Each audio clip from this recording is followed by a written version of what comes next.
અમરેલીનો ચકચારી બનાવ, જેમાં ઢુંઢિયા ગામના પીપળિયામાંથી થોડાક દિવસ પહેલા એક વૃદ્ધ દંપતીને મર્ડરની ઘટના સામે આવી. આ ડબલ મર્ડરની ઘટનાથી સમગ્ર ગામમાં ખળબડાહટ મચી ગયો હતો. આ મામલે ગ્રામજનો દ્વારા હોસ્પિટલ બહાર ધરણા કરવામાં આવ્યા અને જ્યાં સુધી આરોપીઓ નહીં પકડાય ત્યાં સુધી મૃતદેહ સ્વીકારવાનો પણ ઇનકાર કર્યો હતો. જોકે આ મામલે સ્થાનિક પોલીસે આશ્વાસન આપ્યું હતું અને આરોપીઓને પકડી પાડવામાં આવશે તે પ્રકારની વાત પણ કરવામાં આવી હતી. જોકે હજી સુધી આ મામલે આરોપીઓ પકડાયા નથી. આ ઘટનાના પગલે કાયદા અને વ્યવસ્થાની સ્થિતિ સામે પણ સવાલ ઉઠી રહ્યા છે અને જે રીતે આ પીપળિયા ગામમાંથી ડબલ મર્ડરની ઘટના સામે આવી છે તેના કારણે ત્યાંના લોકો ભયના ઓથા હેઠળ પણ જોવા મળી રહ્યા છે. ત્યારે આના કારણે રાજકારણ પણ ગરમાયું છે અને આ મામલે આજે કોંગ્રેસના દિગ્ગજ અમરેલીના નેતા પરેશ ધાનાણી છે તે મૃતક પરિવારજનોના ઘરે પહોંચ્યા હતા. તેમણે મૃતક પરિવારજનોને સાંત્વના પાઠવી છે અને આ ઘટના જે બની છે તે મામલે તેમણે કાયદા અને વ્યવસ્થા મામલે પોલીસને પણ ખાસ અપીલ કરી છે. જે આખો ઘટનાક્રમ બન્યો છે તેમાં જે રીતે ગામડાઓમાં અને અમરેલી જિલ્લા એ ખેતી પ્રધાન જિલ્લો હોવાની વાત તેઓ કહી રહ્યા છે અને મોટાભાગે ત્યાંથી યુવાનો છે તે શહેર તરફ જતા હોય છે, પરંતુ આજે વૃદ્ધ લોકો જે પોતાના ગામમાં રહી રહ્યા છે પરંતુ તેમના જીવ ઉપર એક મોટો જોખમ તોડાયો છે. સુરક્ષા જે રીતે લોકો અનુભવતા હોય છે પરંતુ ક્યાંક ને ક્યાંક સુરક્ષા ખાડે ગયું તેવી સ્થિતિ નિર્માણ થયું છે. આ મામલે શું કહી રહ્યા છે કોંગ્રેસના દિગ્ગજ નેતા પરેશ ધાનાણી તે સાંભળી લો. આજે વડિયાના ઢુંઢિયા પીપળિયા ગામે બે વૃદ્ધોની નિર્મમ હત્યા થઈ ગઈ છે. કોઈ અજાણ્યા શખ્સો કરી ગયા છે અને આપ સાહેબ અહીં પધાર્યા છો તો શું કહેશો એ બાબતે?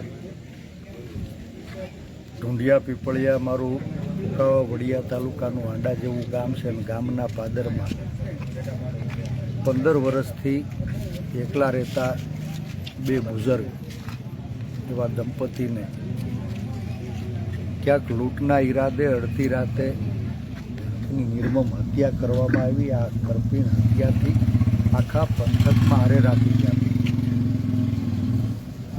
ક્યાંય ધન લૂંટાય તો વાંધો નહીં, પણ આજ બે ગવડિયા એ ધનના લોભે એનો જીવ ગુમાવવાનો થયો. એનું મારા સહિત સમગ્ર પંથકને ભારે મોટે છે. સવાલ વ્યવસ્થાનો છે. ક્યાંય કાયદો અને વ્યવસ્થાની સ્થિતિ કથળે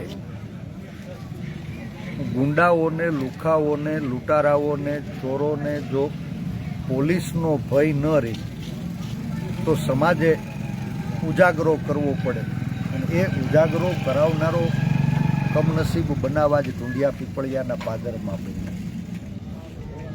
એ પરિવારને તો ક્યારેય ન પૂરાય એવી ખોટ પડી છે. પરમ કૃપાળુ પરમાત્માને પ્રાર્થના કરીએ કે બંને બુઝુર્ગો જેણે આ ઘટનામાં જીવ ગુમાવવો પડ્યો, પરમ કૃપાળુ પરમાત્મા એના ચરણોમાં સ્થાન આપે એવી પ્રાર્થના કરીએ.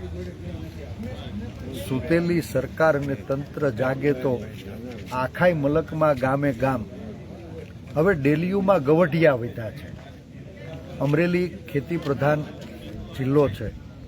રોજગારની આશામાં વર્ષોથી ગામડાની નવી પેઢી એ ક્યાંય સુરત, અમદાવાદ, રાજકોટ અને બહાર સ્થળાંતર કરતી થઈ.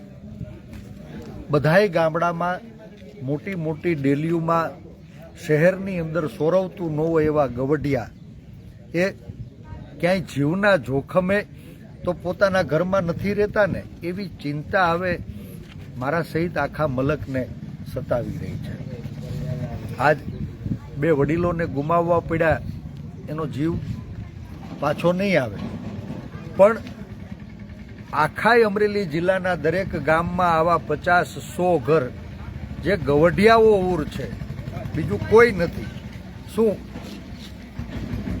પોલીસની નિષ્કાળજીના કારણે એ લોકોના જીવ ઉપર પણ જોખમ મંડરાતું રહેશે?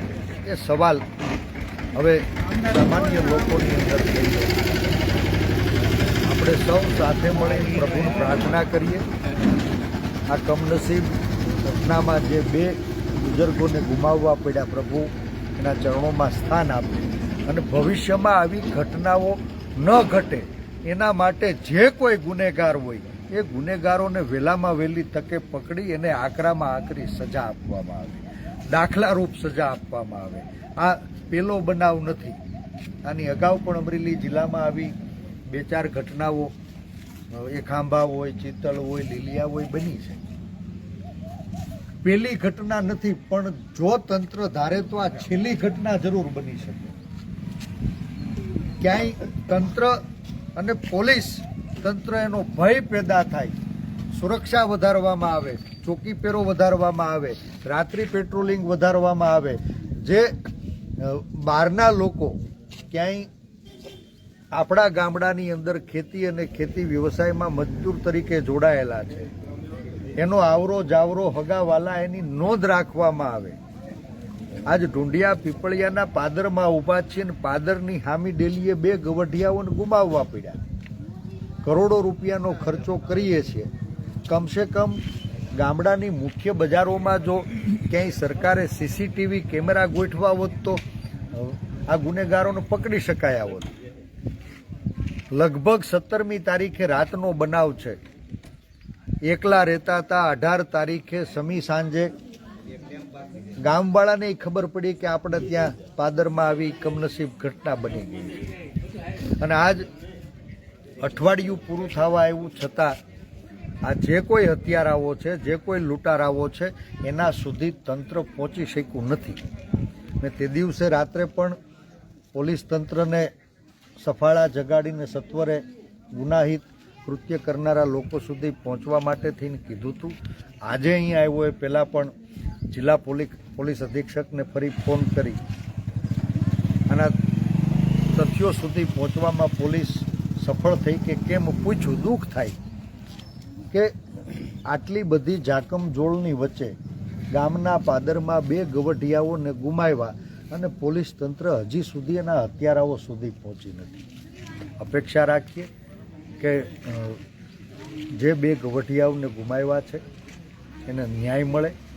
ભવિષ્યમાં આવી ઘટનાઓને રોકવા માટે જે કોઈ ગુનેગારો હોય એને કડકમાં કડક સજા મળે અને એ ગુનેગારો પકડાય નહીં, એને કડકમાં કડક સજા ન મળે ત્યાં સુધી જાહેર જીવનના કાર્યકર્તા તરીકે અમારે જ્યાં પણ રજૂઆત કરવાની થતી હશે, લડાઈ લડવાની થતી હશે, સરકારનો દરવાજો ખટખટાવવાનો થતો હશે તો નિષ્ઠાપૂર્વક એ ફરજ અમે સૌ નિભાવવાના છીએ અને અપેક્ષા રાખીએ કે ભવિષ્યમાં આવી ઘટનાઓને રોકવામાં આપણને સૌને સફળતા મળે.